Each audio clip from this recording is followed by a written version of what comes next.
अब हम डिस्कस करेंगे इस वीडियो में कि मान लो एक कॉइन फेंकी जाती है, ओके, और जब उसमें हेड आता है तो फिर से कॉइन टॉस की जाती है। बात को समझना, एक कॉइन फेंकी जाती है, अगर हेड आता है तो फिर से कॉइन फेंकी जाती है, और अगर टेल आ जाए तो डाइस फेंका जाता है। तो टोटल, हाँ बात को समझो, a coin is tossed, if you get head then again एक coin is tossed, but if you get a tail you have to toss a dice. Total number of outcomes आपको लिखने हैं। लेट अस स्टार्ट, कोई बात नहीं है। Head आएगा, head आया मानो तो फिर से आप कॉइन टॉस करोगे, तो या तो हेड आएगा या फिर दूसरे नंबर आपका हेड आया और फिर आपने कॉइन टॉस की, तो दूसरी बार में यही तो चांस होगा ना, या तो हेड आएगा या टेल आएगा। अब टेल आ गया है तो आपसे क्या कहा जा रहा है, तो क्या होंगे टोटल नंबर, आप क्या क्या क्या हो सकता है। E1 जब डाइस देखोगे तो 1 2 3 4 तो आएगा। ये इस तरीके की चीजों को आपको ध्यान रखना होगा। ये अलग अलग केसेस में, ये अलग अलग केसेस में देखिए, समझिए, जब एक कॉइन आपने फेंका और हेड आया तो अगेन एक कॉइन, हेड हेड या फिर हेड टेल। अब जब टेल आया तो डाइस थ्रो की गई, डाइस थ्रो की गई तो आपका T1 T2 T3 T4 T5 और T6 आएगा। इन चीजों को आपको समझना होगा। ऐसे ही कोई डाइस फेंकी जाती है, अगर प्राइम नंबर आता है तो कॉइन फेंकते हैं। सुनना मेरी बात को, कोई डाइस फेंकी जाती है, अगर प्राइम नंबर आता है तो क्या फेंकते हैं, कॉइन, और कंपोजिट नंबर आता है तो डाइस फेंकते हैं। तो देखिए, तो पहला तो 2 है प्राइम, तो 2 पर हेड कॉइन फेंक रहे हो ना, फिर दूसरा डाइस 3 हेड, समझो आप, फिर इसके बाद 5। अब कंपोजिट की बात हो रही, कंपोजिट 4 और 6 होते हैं, तो 4 के केस में क्या आएगा, इस चीज को समझो कैसे सैंपल स्पेस बन रहा है। 4 1 से लेकर 4 6 तक जाओगे, 6 1 से लेकर, ये आपका सैंपल स्पेस। इन चीजों को आपको समझना होगा। यहां पर पहले कॉइन फेंका जा रहा था, उसके बाद डाइस या कॉइन का इशू आ रहा था। यहां पहले डाइस फेंकी जा रही है, उसके बाद कॉइन को फेंका जा रहा है। तो इस चीजों को आपको समझना होगा।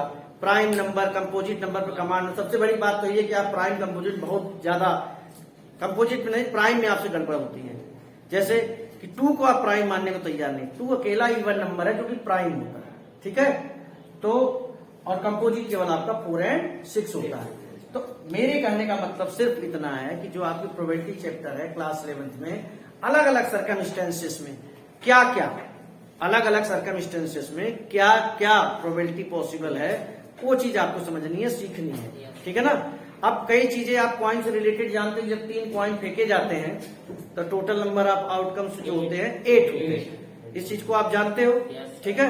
तो उसी चीज को और दूसरे तरीके से कहा जाए कि किसी घर में 3 बच्चे हैं, 3 चिल्ड्रन, क्या हो सकती है प्रोबेबिलिटी, हो कैसे कैसे हो सकते हैं बच्चे, क्या है कैसे, इस पे अगर डिस्कशन करोगे तो आप कहाँ आके, देखिए यहां पर समझना, 3 बच्चों की बात चल रही है, समझने की कोशिश करना। बी बॉय को इंडिकेट करेगा और जी गर्ल को इंडिकेट करेगा, ध्यान से देखना, ठीक है। ये तो सबसे इजी वाला जो आपको बहुत जल्दी समझ में आता है। अब ये है, ये में B1 B2 मतलब पहला बच्चा, दूसरा बच्चा मतलब अकॉर्डिंग टू एज। भाई प्रोबेबिलिटी में अरेंजमेंट भी तो होता है, B1 B2 और G3, और B1 G2 G3, ये तो हो चुका है। इसके आगे जैसे वहां पर आप करते थे, ऐसे आप यहाँ पर G1, ठीक है, B2 B3 और G1 G2 B3, मतलब जितनी प्रोबेबिलिटी है यहाँ पर आपको केवल डाइस के अकॉर्डिंग नहीं है, डाइस में तो हेड और टेल होता है ना, यहाँ पर जो अरेंजमेंट है वो आपको 1 2 3 ये इस चीज को इंडिकेट करता है कि पहले नंबर में कौन बच्चा है, दूसरे नंबर में कौन बच्चा है। इन सब प्रोबेबिलिटी से आपको सीखना पड़ेगा, समझना पड़ेगा, और इसी सैंपल स्पेस पर मैं एम्फोसाइज कर रहा हूँ। सैंपल स्पेस आपको लिखने आ गया एक बार, फिर कोई दिक्कत नहीं होगी आपको। जैसे इतनी चीजें सिखाई गई है, फिर चैप्टर करने में कोई दिक्कत नहीं होगी जो आपके क्लास पर। लेकिन सबसे बड़ी दिक्कत है कुछ चीजें बेसिक चीजें भी हैं, जैसे कि there are 42 oranges in a bag in which 6 oranges are defective. Okay, rotate कर सकते हैं आप। 2 oranges are drawn without replacement, ठीक है ना, without replacement. Find the probability of getting both oranges good. 42 oranges एक बैग में रखे हुए हैं जिसमें से 6 डिफेक्टिव है। 2 ऑरेंज निकाले जाते हैं विदाउट रिप्लेसमेंट, बिना रिप्लेसमेंट के। क्या प्रोबेबिलिटी होगी कि दोनों ऑरेंज आपके अच्छे निकलेंगे? तो पहले वाले के अच्छे निकलने की प्रोबेबिलिटी क्या होगी, बोलो जल्दी से।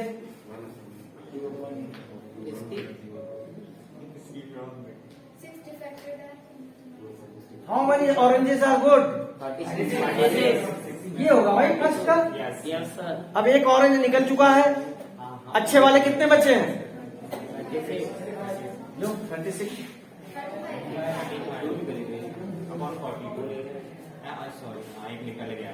विदाउट रिप्लेसमेंट कर, समझ गए? पहला आपने निकाला 36, ठीक है। अब ऑरेंजेस वो भी अच्छा निकाला, यहाँ अच्छे में एक तादाद कम हो गई और टोटल में भी एक तादाद कम हो गई। मैं विदाउट रिप्लेसमेंट कर रहा हूं ना। अब यहीं पर आपसे पूछ लिया जाए कि बताइए कि 6 के 6 ऑरेंजेस निकाले जाते हैं और जिसमें कि समझ गए 4 ऑरेंजेस निकाले जाते हैं। एक चीज बता रहा हूं क्योंकि आप कॉम्बिनेशन पढ़ चुके हैं तो आप इस चीज को कर सकते हो। तो क्या प्रोबेबिलिटी है कि 4 एग्जैक्टली 4 ऑरेंजेस सही निकल कर आएंगे, 4 ऑरेंजेस सही निकल कर आएंगे। तो उसमें से क्या है 6 में से, यहां पर देखिए 6 मतलब सही निकलने की प्रोबेबिलिटी जो है, ऑरेंज के सही निकलने की प्रोबेबिलिटी ये है, यही तो है। और ना सही निकलने की प्रोबेबिलिटी कितनी है? तो बेटा अब 6 ऑरेंज निकाले जाते हैं, कितने? जिसमें से कितने सही होने चाहिए? 4। 6 में से कितने? 4 सही होने की प्रोबेबिलिटी क्या है? पावर 4। और 4 सही गए तो कितने गड़बड़ आए हैं? 2। इस चीज को फॉलो करने की, 6 में से 4 ये सही है और ये तुम्हारा डिफेक्टिव है। इस तरीके से आप निकाल सकते। जैसे अभी आपने निकाला था, ये कितने थे? 2 ऑरेंज निकल कर आए थे ना, यहाँ पर 2 ऑरेंज निकल कर आए थे। तो यहाँ पर तो आपने डायरेक्ट लगा लिया भाई पहला ऑरेंज इस तरीके से आएगा, दूसरा ऑरेंज इस तरीके से आएगा। एक्चुअली क्या है, क्लास 12th में जब आप जाओगे तो वहां पर ऐसे ही क्वेश्चन पूछे जाते हैं।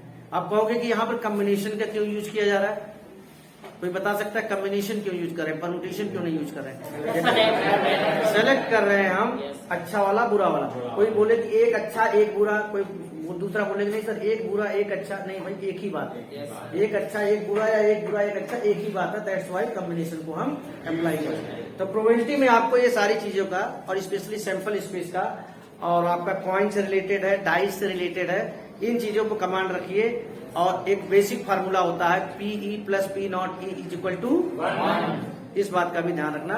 और कुछ ऐसा खास नहीं प्रोबेबिलिटी में, लेकिन यही बेसिक चीजें आपकी जो आपने 10th में प्रोबेबिलिटी पढ़ी थी ना, वो ज्यादा कैरी करके 12th में जा रही है इन कंपेरिजन टू जो 11th में आपकी दी हुई है। ठीक है।